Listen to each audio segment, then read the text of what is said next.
Welcome. It's a delight to have your company here today. The focus of the masterclass is Permaculture Eco-Humanitarianism. And so I'm going to, with you, explore a series of the impetus, why this work is so important, and then also share with you many of the different examples that we've been working on over the last few years with our partners in East Africa and some other parts of the world too. So let's just jump right into it. My name's Morag. I'm from the Permaculture Education Institute. I also run a permaculture education charity called the Ethos Foundation, and are now working also as an East African hub for permaculture for refugees. So this topic tonight is all about the kind of work that we can do in the world to support both an ecological restoration and one that is focused on the well-being of people too. Before I go on, I'd like to acknowledge the traditional custodians of the land on which I'm meeting with you today, which is the land of the Gubbi Gubbi people, and pay my respects to the elders past, present and emerging. And I'd also like to acknowledge too that this land was never ceded. If you know the land on which you're seated today, I encourage you to pop it into the chat. So I also want to let you know that this session is being recorded. So that means that there's some of you who are here now, and I encourage you to be diving in on the chat, introducing yourself, where you're from, the kind of work that you're doing, and to explore the ideas together with us here. If you're watching this as a recording, I encourage you to pop your comments down below where you can see a space for that and questions. And so we can continue to engage with this topic as we move through both here and later on. So welcome, and I'm so glad that you're here. This topic is a topic that is really dear to my heart, and I think it is of absolute critical importance that we pay attention to it. So what is eco-humanitarianism? Well, essentially, I would kind of think that this is what permaculture is all about. It's about focusing on how we can work towards ecosystem well-being and the well-being of people and all life. As we know, humanitarianism is typically connected with thinking about a focus on human well-being and helping to protect vulnerable communities.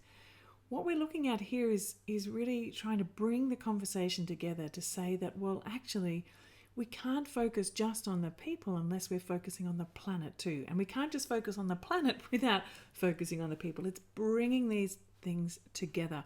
And it's also a deep recognition of the fact that most of the humanitarian crises are a result of the fact that we are diminishing the capacity of Earth to support people and are distributing the access to resources in an unfair way. And all of these things contribute to many people being displaced. Did you know that 1 in 95 people on Earth have fled their home? This means that 1 in 95 people are either refugees or internally displaced people. This is an enormous number, and it's growing rapidly. This means that there's about one person every 2 seconds who is being displaced from their home, from their community, from their land, from their farm, from their culture, from their heritage. It's an enormous disaster that is happening around the world. And interestingly too, and I'm not sure whether this is well known, is that 86% of the refugees are actually being hosted in the majority world.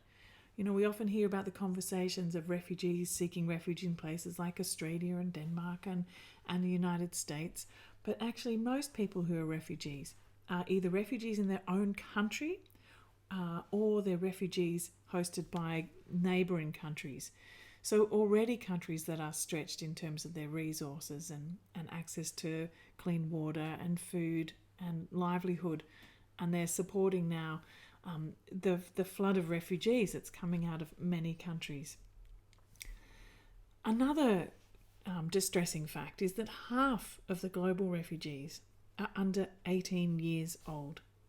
So most of the people who we're working with in eco-humanitarian work are youth. So this also brings forward a really important focus that we need to look at. So I just wanted to share with you this graph that is a recent graph that shows what's happening with refugees and displaced people. So what you can see since 2010, there has been a marked increase in the number of people who have been forcibly displaced. And this is through conflict and violence. But the thing that we're not reading in here is like, why is that violence happening? And that is also, as I said right at the beginning, it's got to do too with the tightening on resources and the distribution of resources, and also things like, people accessing resources for technologies. And so, some of the poorest countries in the world are actually the richest in resources. And the conflict that's happening is because of the poverty that is being caused by the way in which that extractive industry is taking place. And it's a neo-colonialism, and we cannot turn a blind eye to this. It's what is happening around the world and is continuing to happen at a growing rate. And climate change is a threat multiplier. What we're seeing now, and the UN figures too, are saying that 20 million people a year are having to leave their homes because of extreme weather. 20 million people a year. So we know too that climate change is contributing to species extinction at a rapid rate. And the multiplier effect that I was talking about in the last slide is really about this, the fact that the more that we see climate change accelerating, the more we're seeing extremes in floods, droughts, wildfires, ocean acidification, biodiversity loss, and just generally extreme weather. And this is all having effect on communities that are already stretched in terms of their resilience and their access to resources. And it's also contributing to things that are happening, say, in Australia and the United States. We are really facing a very challenging time. And so our focus on caring for people and caring for the planet is of utmost importance. And this is from the Global Footprint Network. So I often talk about this, how if everyone lived like a typical Australian, we would need 4 Earths. This is just a simple little graph. This is this has just come out in the 2021 reports talking about what's going on at a global level. And so basically, you can see the green line there. This is the biocapacity. So it's showing how the biocapacity of the Earth is diminishing as our populations are increasing and our extraction of resources increasing and our waste and consumption is increasing. And then at the same time, what's happening is the ecological footprint of people is also going up as we consume more. And so what we're seeing here is a widening gap between what the Earth can support and what we are taking from the planet, or the impact we're having. So this is just speeding up the process of the Earth's capacity diminishing. And what we can see here is way back, sort of 1970-ish, is when we crossed that point of when the Earth was able to support in abundance the amount of people in the way that people are living on this planet. So things really do need to change. And the overshoot day, just following on from that slide as well, in 2021's overshoot day, it's not really an improvement, even though we had last year as a slowdown year. Australia, if you look, you go around the circle. So what this is showing is you can see at what point in time did we overshoot the budget of the Earth to support us. In Australia, it was March 2022, March 22nd. Globally, it's around about July 27th. So everything that happens after July 27, which is coming up in not too far. So what happens after July 27 is actually eating into future generations, into the Earth's ecological systems and the basis of life that supports life. So this needs to change. I really like the way that Kate Raworth, the Oxford the renegade economist, describes the way in which we need to conceptualize how we can move forward. She talks about this from a donut economic perspective. So essentially what this is on the inside of the donut is the hole. If we fall into the hole and we don't meet these social needs, these foundations for social well-being, food, water, energy, housing, all of these things, which are actually what she's relating to the Sustainable Development Goals of the United Nations, the goals that have been set as the Agenda 2030 to leave no one behind. If we fall into the hole, we're creating poverty and despair, and also further ecological destruction from people just sort of chopping away at it. If, however, we have this social foundation, but yet we just continue to develop and grow without respect for the ecological ceiling, the planetary boundaries, then we're going to be continuing to erode the capacity of Earth to support us. So there's this sweet spot here. And I just wanted to point out too that these planetary boundaries have been described by the Stockholm University. So this diagram here is a really simple way to combine a lot of very deep thinking and a lot of research. And what we need to find is this safe and just space that humanity can live within the planetary boundaries, but with the social foundation that has well-being for people and the planet in mind. And it's this space here, this safe and just space for humanity, that I really think permaculture gives us the capacity to design for this space. So permaculture is essentially about designing for healthy human habitats that are meeting the needs but not destroying the Earth's capacity to survive and to thrive. It's also about designing for resilience of humans, about regenerating the ecosystems that have been disrupted. So it's really, if you want one phrase, I often use this, that it's one planet design, or you could call it life-centered design. And in the context of today's talk, it's really about eco-humanitarianism, that we are actually in the process of living and thinking and designing our lives in a way that is caring for people and the planet. And that's what the ethics of permaculture are about. Permaculture is deeply based on these ethics. So caring for the earth, caring for people, and fair share.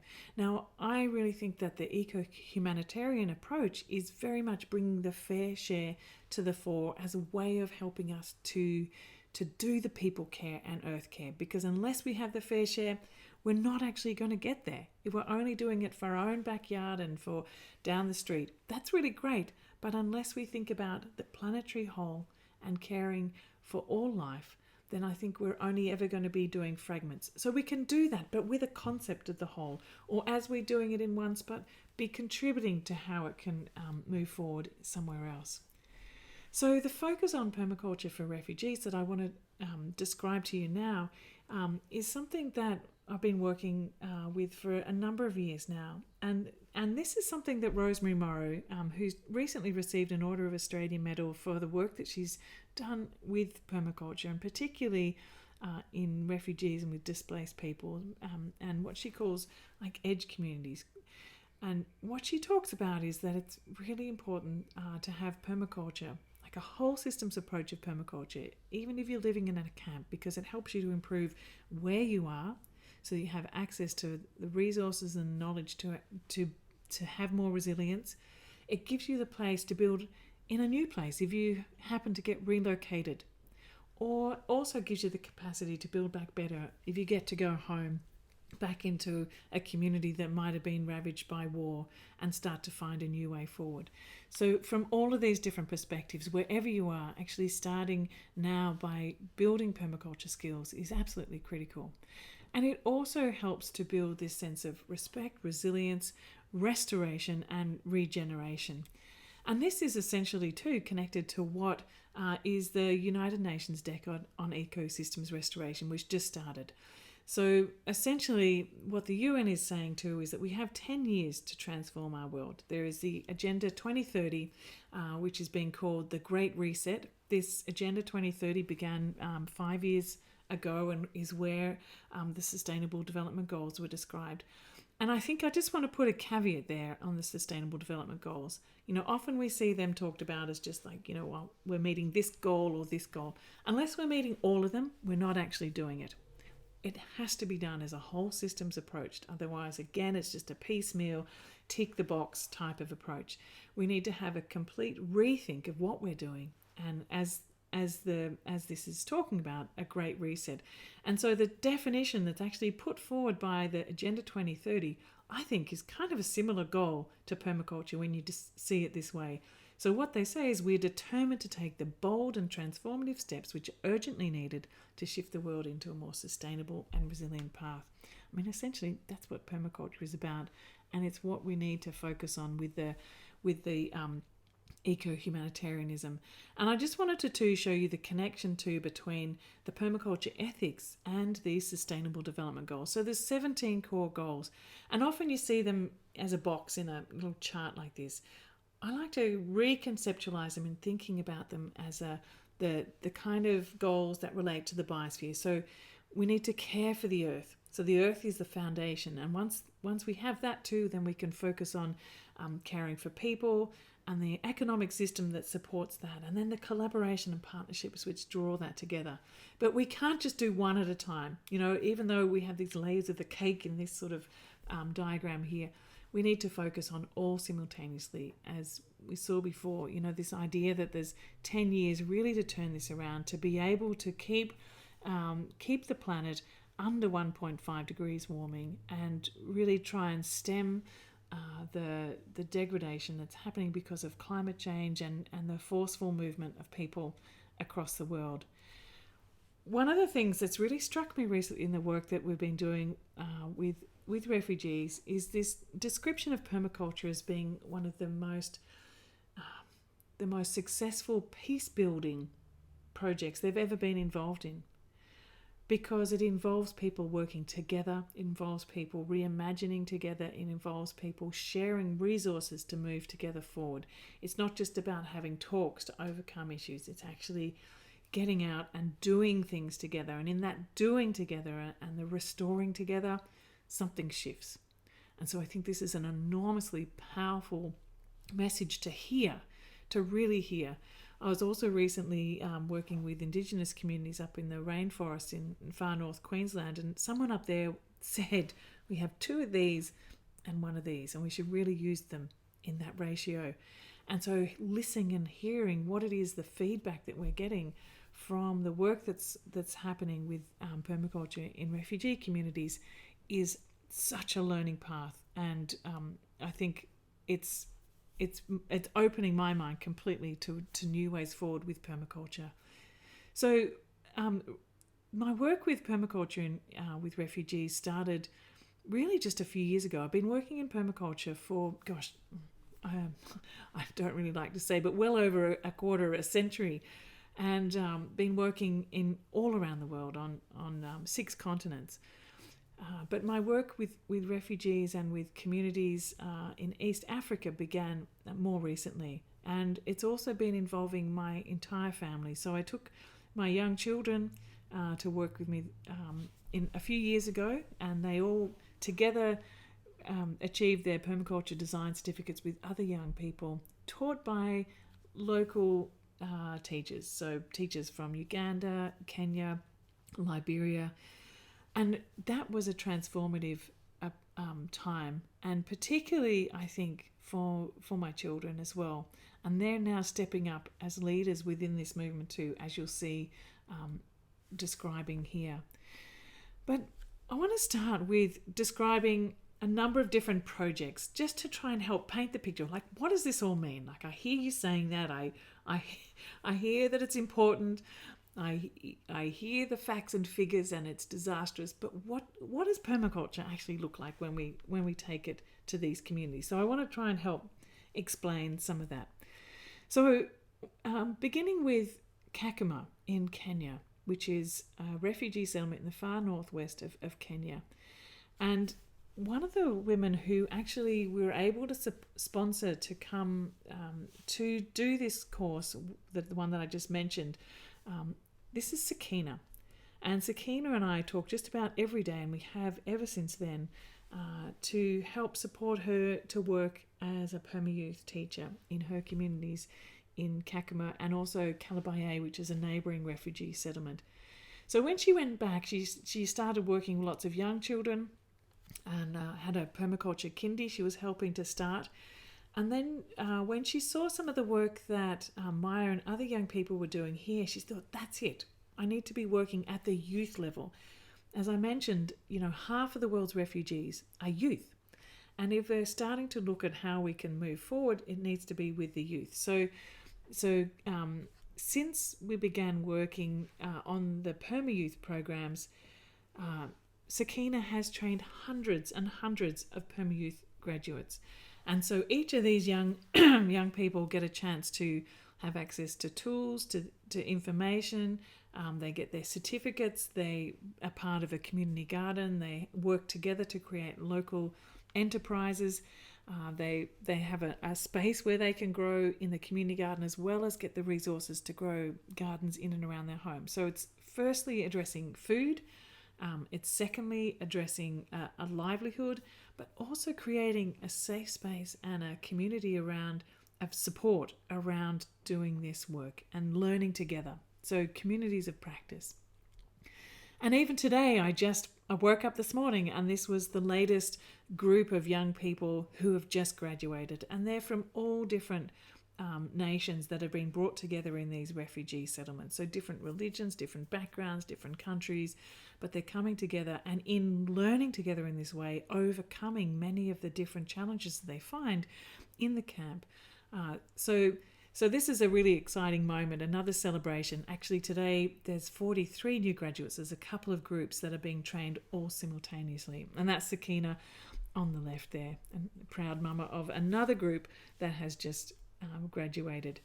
And so a key part of this too in working through the Permaculture Design Certificate course, she's working to empower young women in particular. I mean everyone, but particularly young women, because she sees them as central as supporting particularly young children in working at building local economic systems, and really the ones who get most of the food systems happening and get the food to market, the local food to market.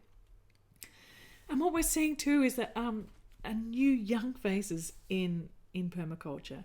So these young children are some of the leaders that are teaching other people, other kids in and around the community, and helping each other to grow food and to support their families in accessing the resources that they need. Many of them are orphans themselves and are cared for by foster parents and families that are just really struggling. The key thing about this that we need to understand is that food is medicine. It is so difficult to access medicines in camps like this. One, they're either not accessible, or two, they're really expensive and out of reach. And most of the rations that people have access to in the refugee camps are mostly just dry foods, things like maize and beans, oil, sugar, and there's no fresh food. So whatever they're growing in these gardens and in their little home gardens, sack gardens, tiny gardens around their homes, is the fresh food that they're going to get, which is going to help to nourish them, nourish their bodies, nourish their mind, and help them to be able to grow up stronger and healthier and to keep healthy in the face of all the challenges that they'll encounter.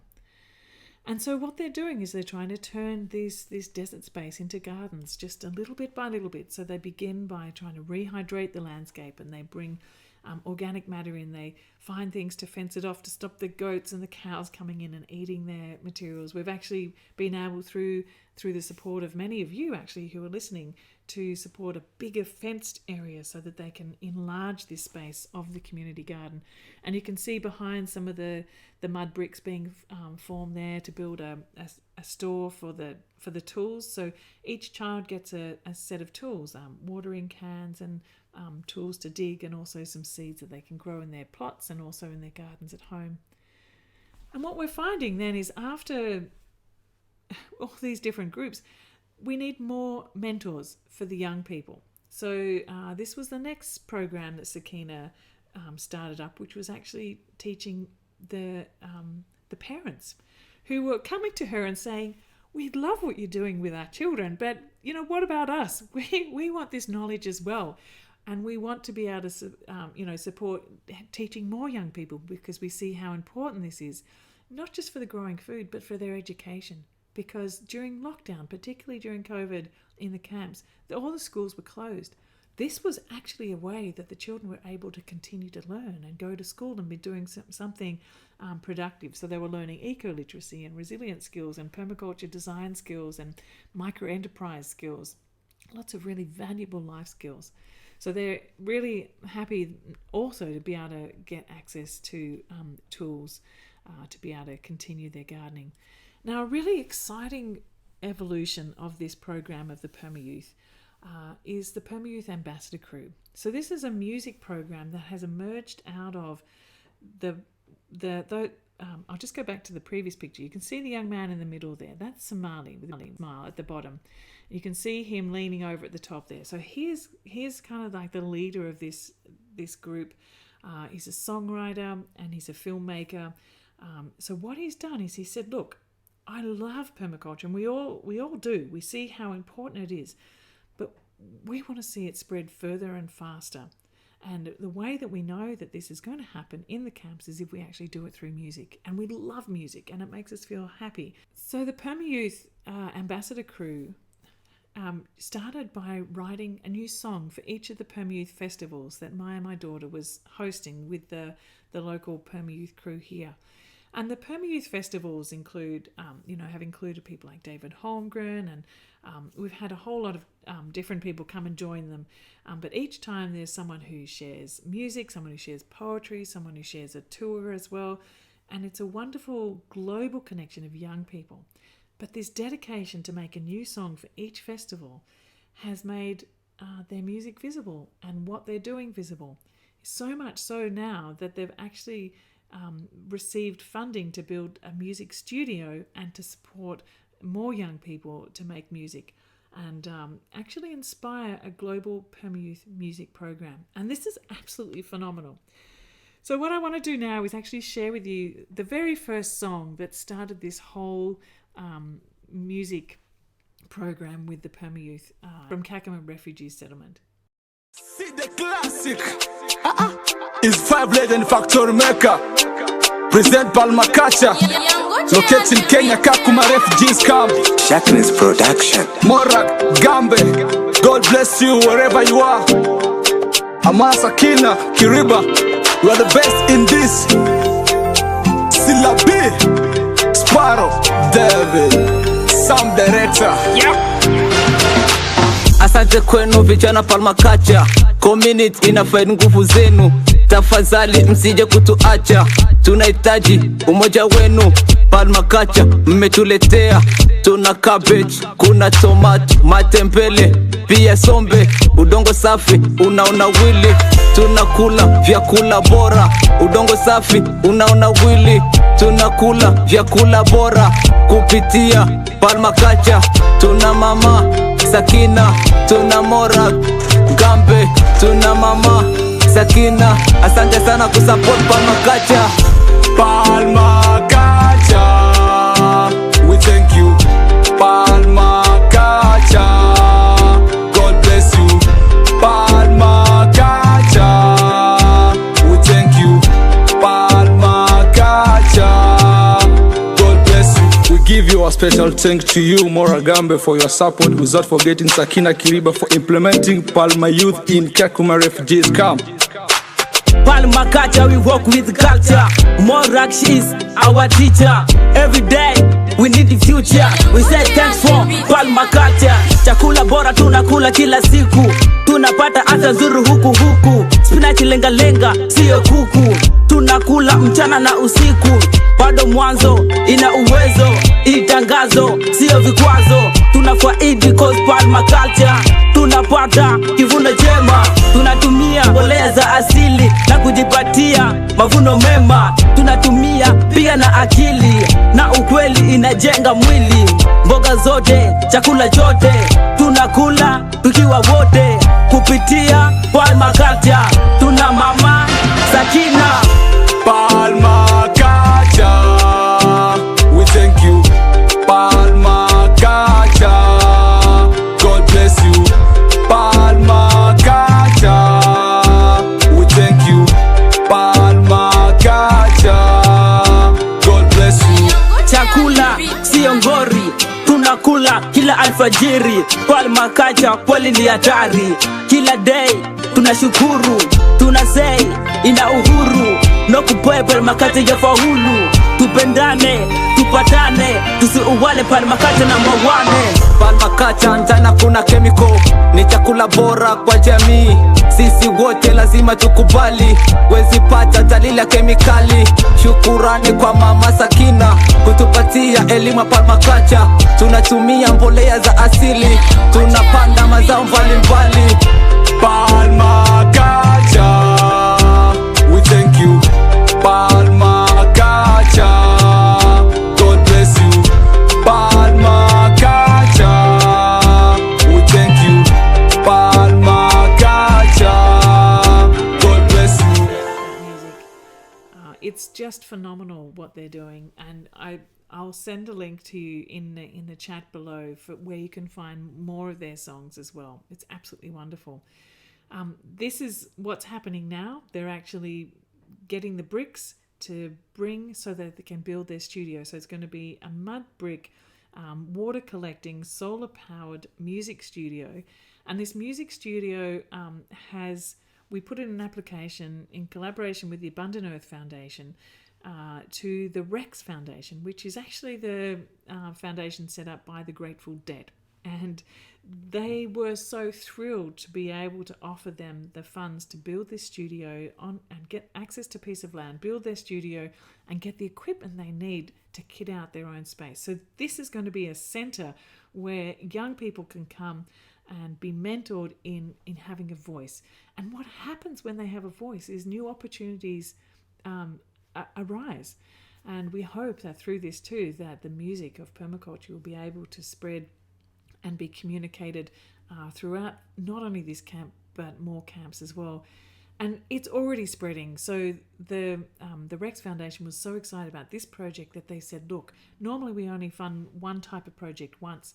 They've already committed funds to build a Perma-Youth music studio in Pine Ridge Reservation, the Indian reservation in the middle of America, and they're talking about other studios in other places too.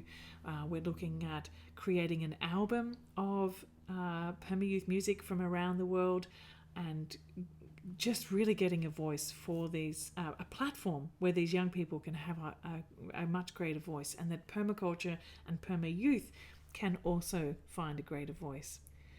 So the refugee network is starting to expand throughout East Africa, and one of the people that's really been central to this, as well as Sakina, is Bemariki. And Bemariki is someone who I've been working with as well just about every day. I offered him a scholarship to attend the Permaculture Educators Program, and he started that course, and very soon after he started it, he started sharing it back with Perma-Youth. He started a Perma-Youth club. He started bringing Perma-Youth to the meetings, to the festivals, to contributing films.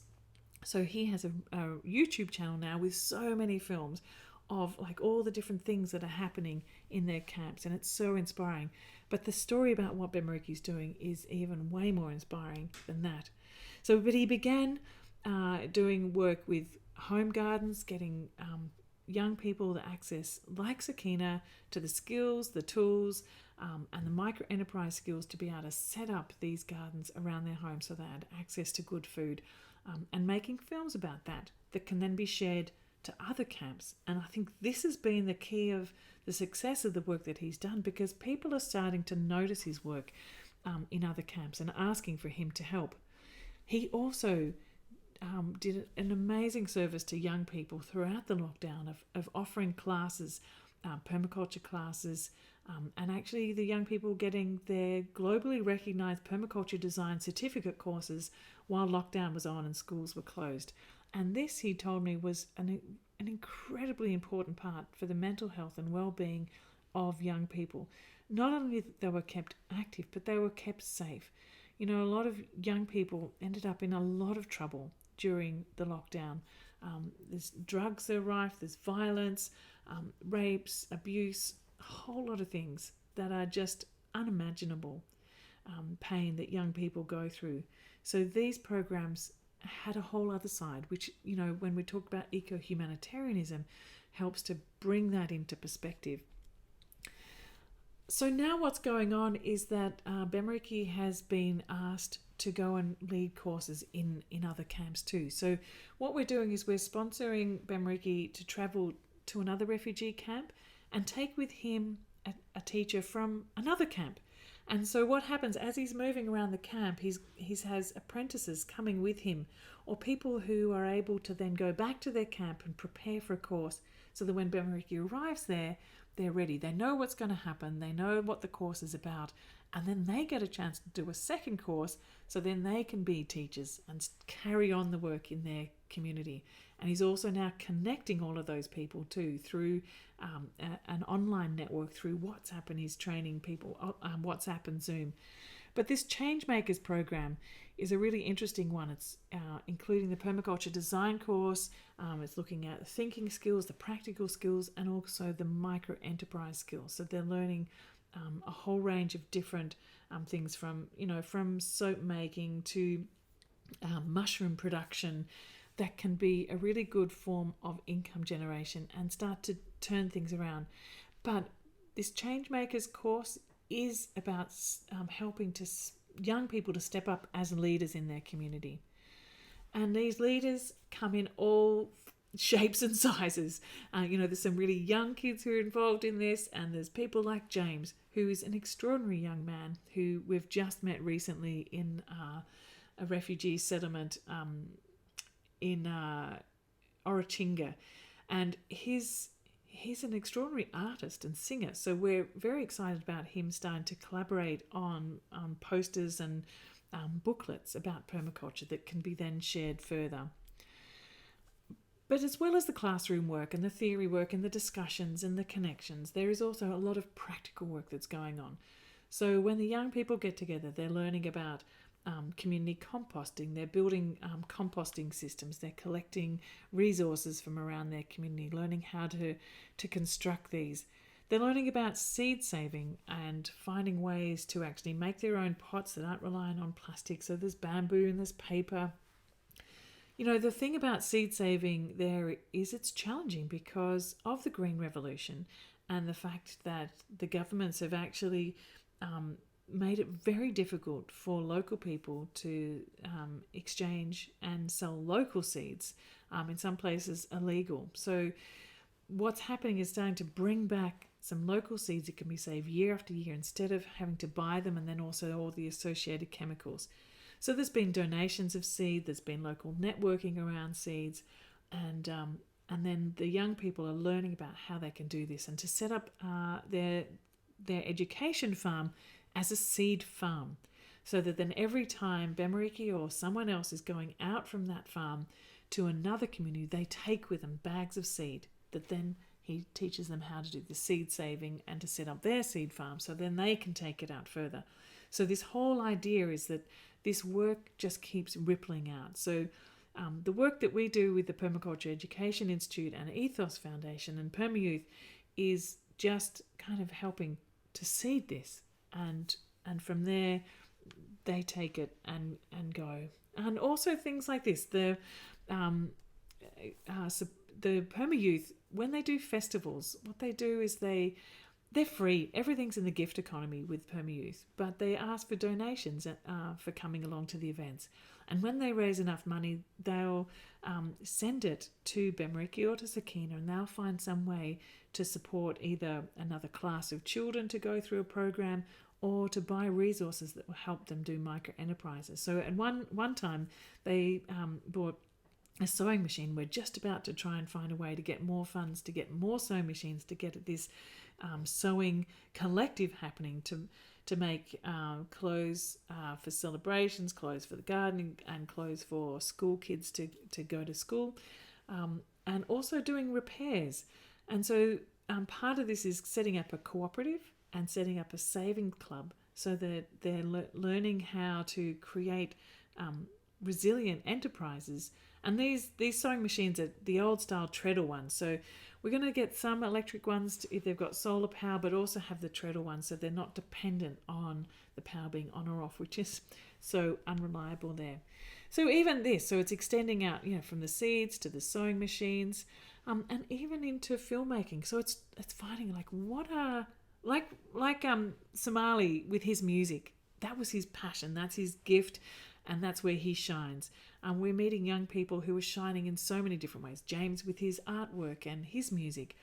Josie Ann loves photography and filmmaking, and so she's now supported to be the photographer and the filmmaker that works when they're at the Nakavale. Actually, she's not at Nakavale. She's in Ramwanja, at the Ramwanja refugee settlement. Excuse me, I've got the wrong settlement there. And so her work is, she's now able to do the permaculture work in something that she really loves, giving her a skill and a platform to be able to have a voice as well. And through this work, what Bemariki does is he finds out who are the most vulnerable communities in the refugee settlement, and then find ways to support them. At one point, he was invited into the office of Prime Minister. Well, actually called in, and he was a bit worried, and he because he had this farm, and as a refugee, you're not meant to own land, and he hadn't quite finished becoming an NGO, so he is now, and that's all okay. But he was called in, and they said, so why is it that you only do this work for refugees? What about the host community? They need it too. And so he set up a program for women that connected women from the camp with the women from the host community. And one of the things they said was it was one of the most powerful things that they'd done. None of them had ever knew each other before and were afraid of each other. Then the next program was this one, the foster care program. So he talked to the UN and said, look, who are the people who are taking in the orphans and who are struggling the most and who need the support? So he set up a program. He had, I think it was almost 100 people who had applied for this program, and he could only take, I think, around 30 because of the COVID restrictions. And so the first of these foster care programs took place. And each of these programs, I ought to say, is that we send funds for Bemariki to run the program. So money for him to run it, money for food to feed people well while the program, money for tools and seeds and teaching resources and practical things and practical resources, the training on the ground, and maybe also setting up a farm that can be left with that group. So we send money to each of those, and it ends up being around about $100, $150 per person.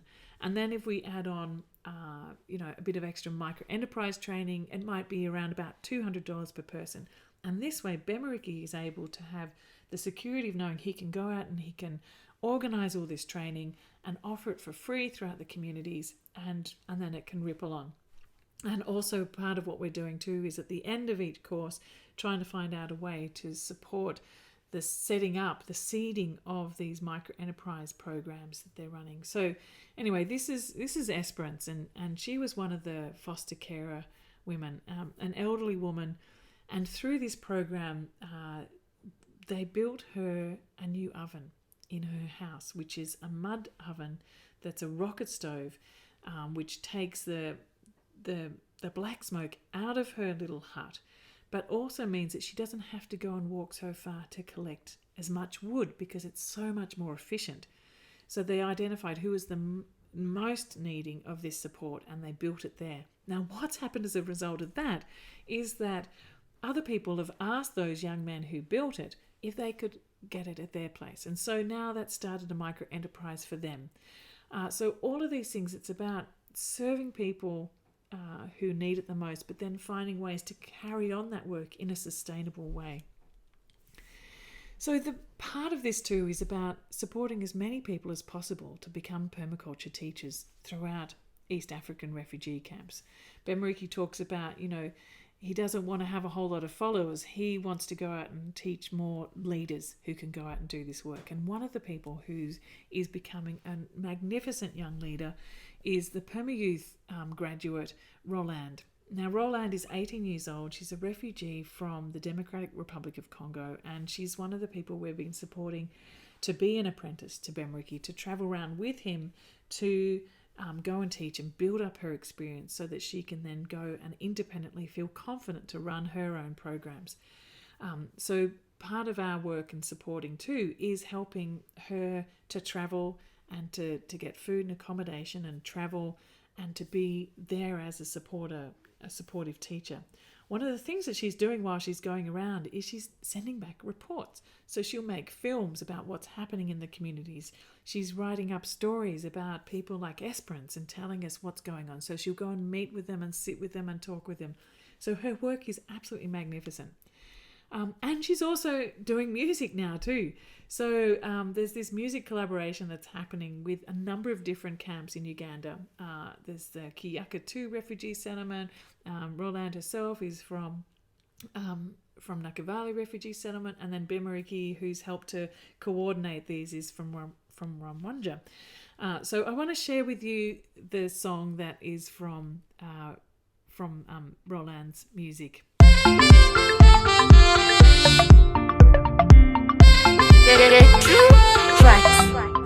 Maji machafu tusinywe tena, misitu tusiende tena.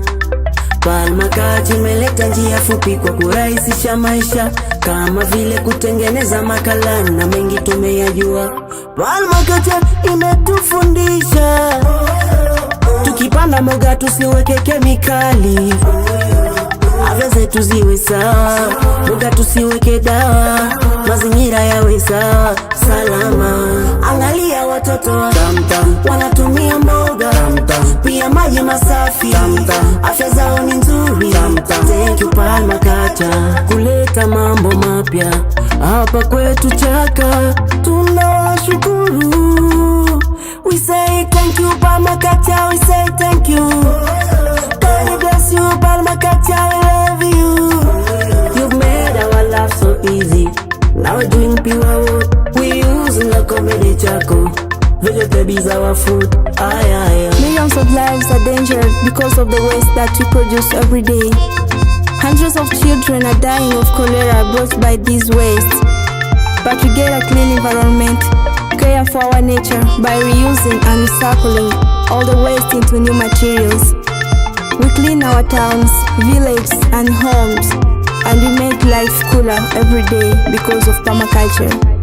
Permaculture is the hope of the humanity. It's the way that leads us to a better future. Permaculture makara yawe turayashima, na muntu kijya mwisamba gushaka inkwi, wadufashije kugabanya ihungabana ry'ikirere, turacana iwacu twatandukanye n'imyotsi. Urubyiruko narwo reka tugushime, twahuguwe byinshi Chaka turashima. Waduhaye aho twidagadurira, tubona ibyo gukora, nidufite umwanya wo guta. We say thank you Permaculture, we say thank you. God bless you Permaculture, we love you. You've made our life so easy. Now we're doing pure wood. We using the comedy charcoal. Vegetables our food. We send our sincere thanks to the Permaculture Education Institute, Perma Youth, Morag Gambo, teacher Bemuriki, who teaches permaculture in East Africa refugee camps. Roland Asima. We say thank you Permaculture, we say thank you. God bless you Permaculture, we love you. You've made our life so easy. Now we're doing pure wood. We using the comedy charcoal. Vegetables our food. Aye.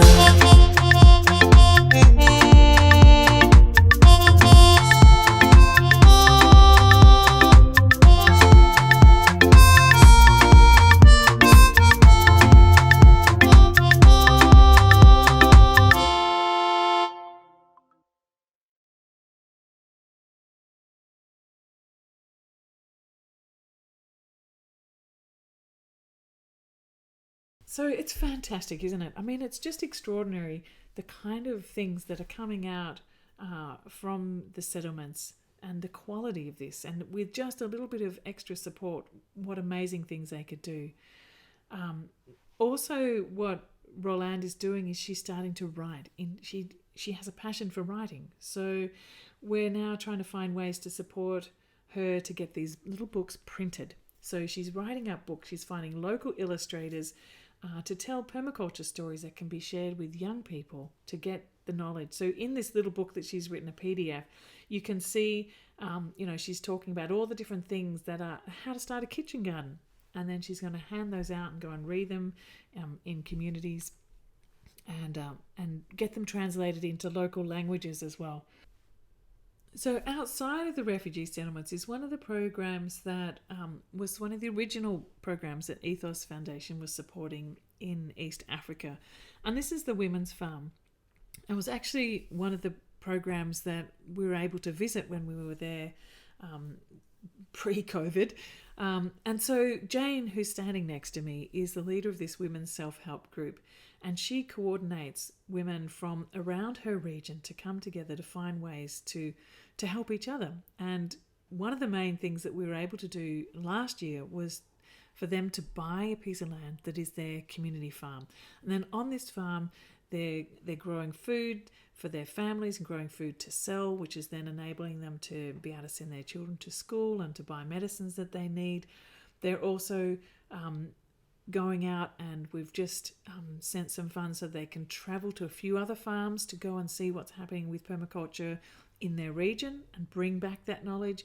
We're also supporting them to go out and do little outreach workshops in villages around their area so that they can then help encourage other people to do this kind of permaculture work too, which means that they have better water absorption, better water management, seed saving, diversification of foods, not using chemicals, all of these different things. And so it's these very practical skills that they're going out and sharing, women's group to women's group, farmers group to farmers group. And also in that region of Western Kenya, it's actually the very first program that connected me with this work, in fact, was Jennifer. Jennifer's on the right. And this is Jennifer and Caroline, and we were able to sponsor both Jennifer and Caroline to come and do that permaculture course, the one that we were able to get to do pre-COVID time. And so they've now come back into their villages and they are running permaculture courses. They do them particularly for girls, but one of the key focuses too is on creating washable sanitary pads. And so Jennifer is actually a seamstress as well as a permaculture teacher. And so she had gathered up all these different resources, scraps of fabric and materials to make up these kits. And so she would take them and deliver them to classes of girls. So they'd have a set of panties, a set of soap, a set of washable pads, and this bag to keep them safe in. Because the thing is that unless you have pads, you're not allowed to go to school. And to buy the commercial pads is expensive. And so what they would be doing is using one pad all day, which is unsanitary. And also what they were doing is, things would happen which would mean that they would, do favors for the shopkeeper so they could get more pads and then end up in, early pregnancy or with STDs. And I think what struck me most about this when Jennifer first approached me was that, I take so much for granted. When I have a period, then I can just take care of that. It's not an issue of the future of my life or of illness and abuse, that it just is. It's just something that I can take care of easily every month. So what's happening now is when Jennifer takes these kits, she then does a class around health and nutrition and girls' rights and permaculture. And so she's now also teaching permaculture classes to the mothers and to the teachers and to girls around the area to support more of this. This is a picture I just got as well today. Jennifer and Caroline are right now teaching this PDC, the Permaculture Design Certificate course for women to learn practical skills for making a difference in their community and to support young girls as well. So they'll be getting a group of people to make more pads, to go out into more schools to teach more young people about permaculture and to help them to set up permaculture gardens in their own communities. So, this again just keeps rippling out, and it's just relationship by relationship, and slowly, But what happens is that when you start to work with someone like Jennifer or like Jane or Sakina or Bemariki or Roland or Somali, that the relationship deepens. And when they start to recommend that, yes, I think this program works, then we know. And so what we do is when we gather funds from various sources, and mostly it's through people like yourselves who donate directly to the Ethos Foundation, we send 100% to these communities, and we know that it's going to go to the right place and be used in the right way, because we're partners in this process. And what we also notice too is that the people care side of this is so important, and this is, I guess, part of that eco-humanitarianism as well. And we realised we were starting to get requests for supporting the daughters of permaculture teachers, or if someone had was really sick. And what we realised was that people won't be able to go and be effective permaculture educators or get their farm up and running or ripple out the work that they're doing that they want to do if they're struggling just to get to square one with getting their child to school or addressing a medical crisis. So we also have developed up a fund that supports young girls who are part of this program to actually access education. So Faith is deaf, and so she's gone to a special school that gives her an education, a vocational education, that means that she'll be able to not just sit at home and do nothing. Similarly, the girl on the left, on the right is the daughter of a disabled parent who finds it more challenging to get ahead, and so we supported her. And also then there's other types of things that happen. So this is Danny, who's in the back, you can see, and he's one of Bemariki's students who's based in a refugee settlement in Tanzania, where Bemariki will be going to once the COVID lockdown of Uganda has finished.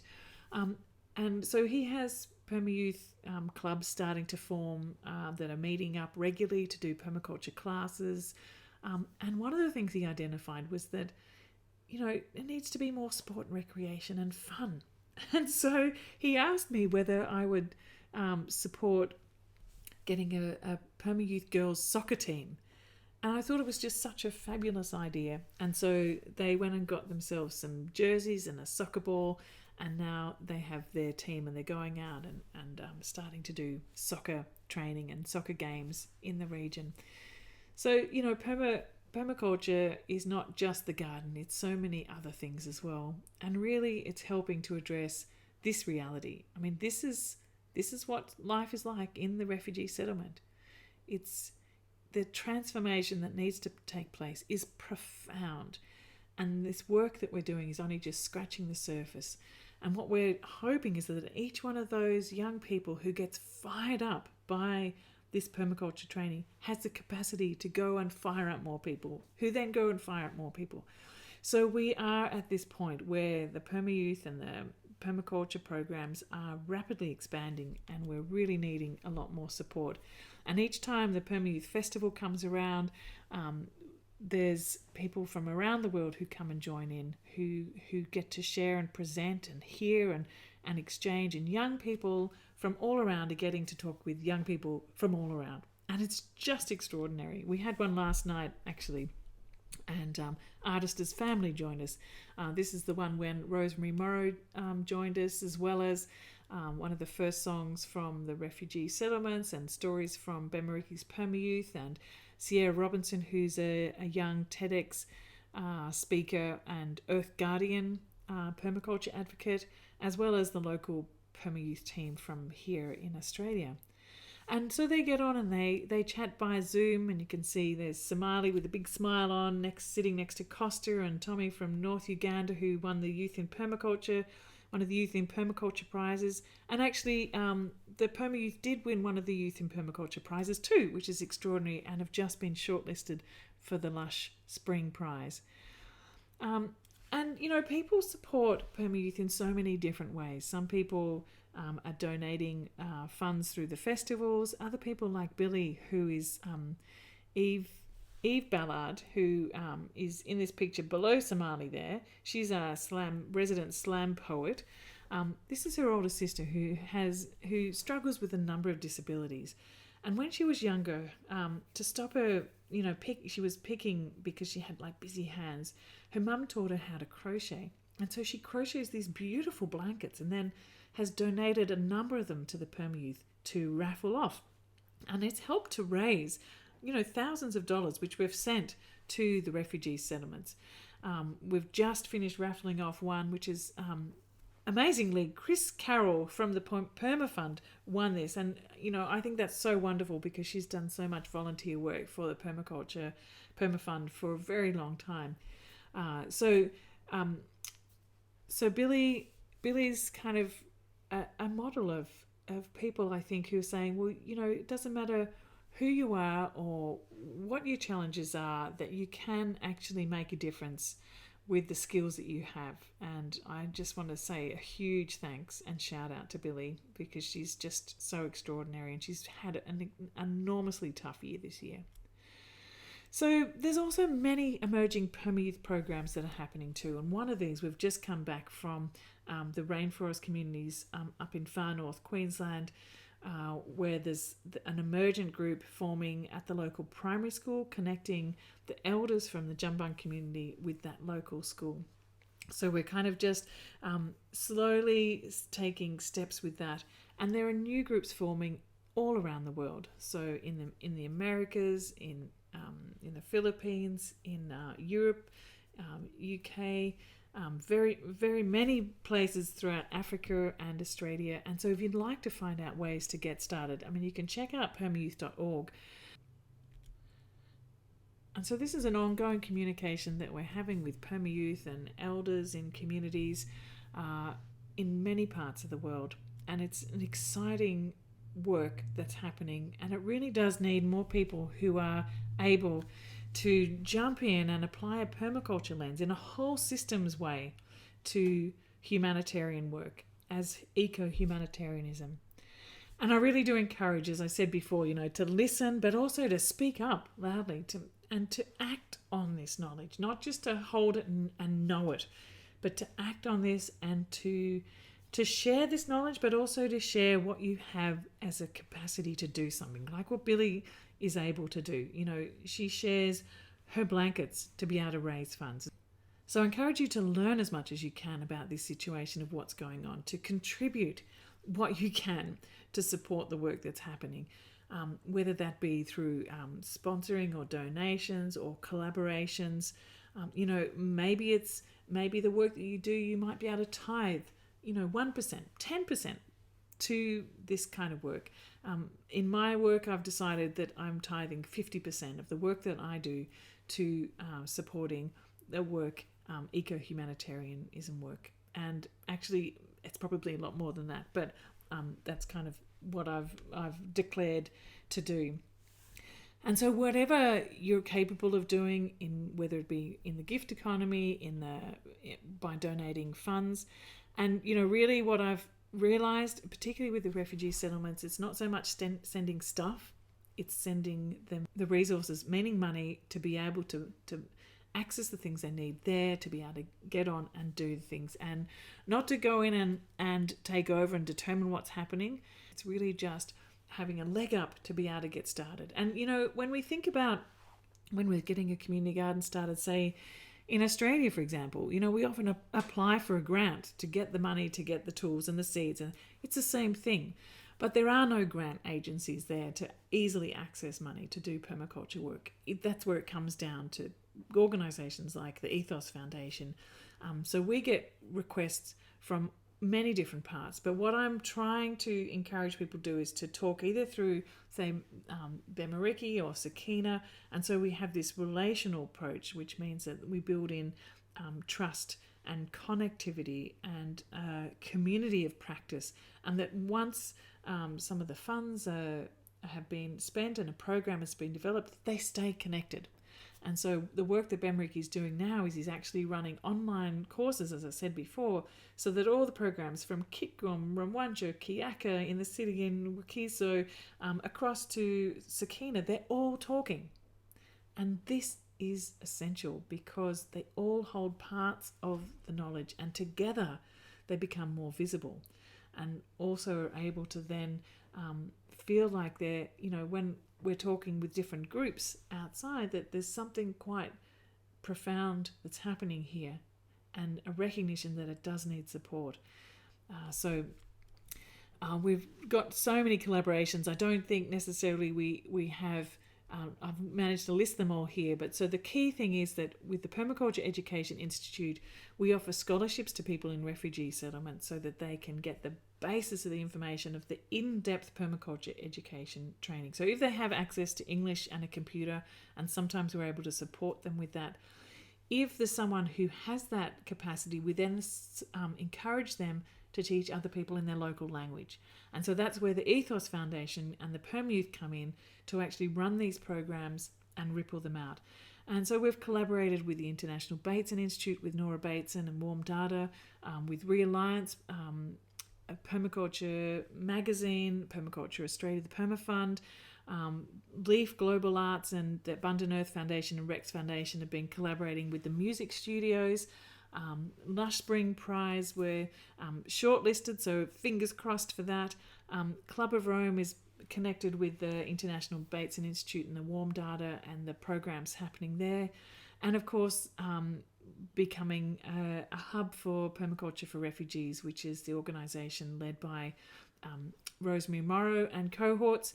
And then the Global Eco Village Network, particularly here in Australia, we're doing the work with Indigenous communities, but also connecting in with the Global Eco Village Network around the world to look at how we can support as well. So I'm an ambassador of the Eco Village Network, as well as a global permaculture ambassador.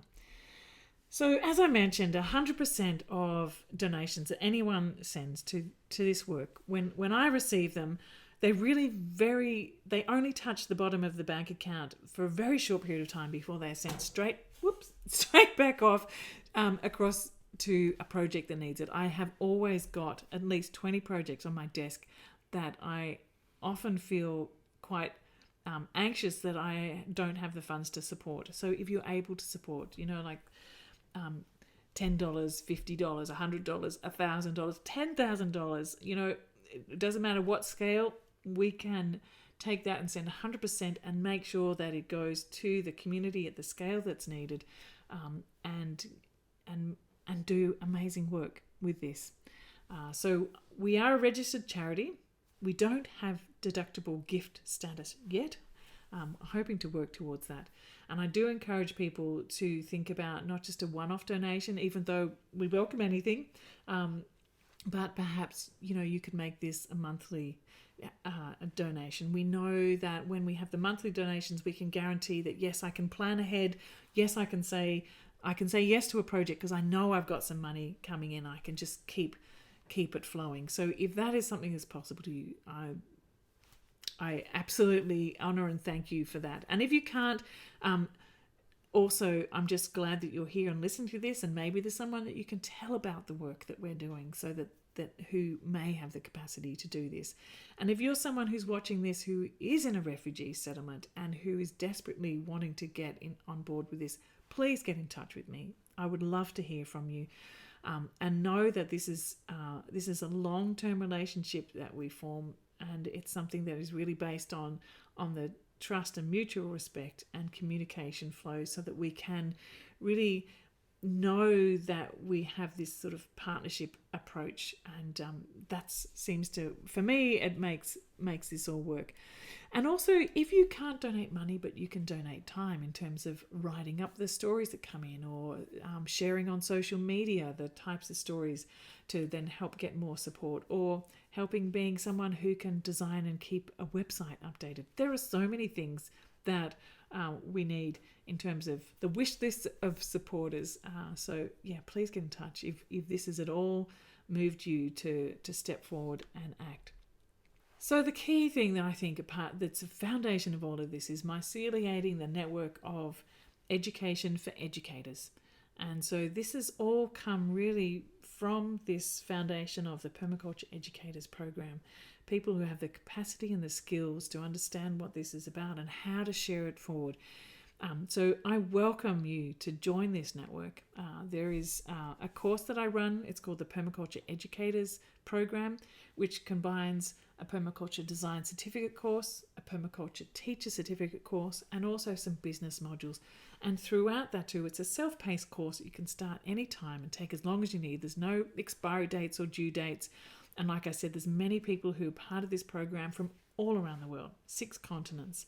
And so there's lots of conversations that happen around this, and we have groups and discussions that we can give attention and focus to this work too. So if you want to find out more about that, check out the Permaculture Education Institute.org. It is a paid course, and I really encourage you to jump on board with this if this is something that you feel is that you'd like to spend your time doing, whether that be part-time or full-time, whether this be something that you do around your other work, or it's something that you do as a part-time work, or even as a community service work.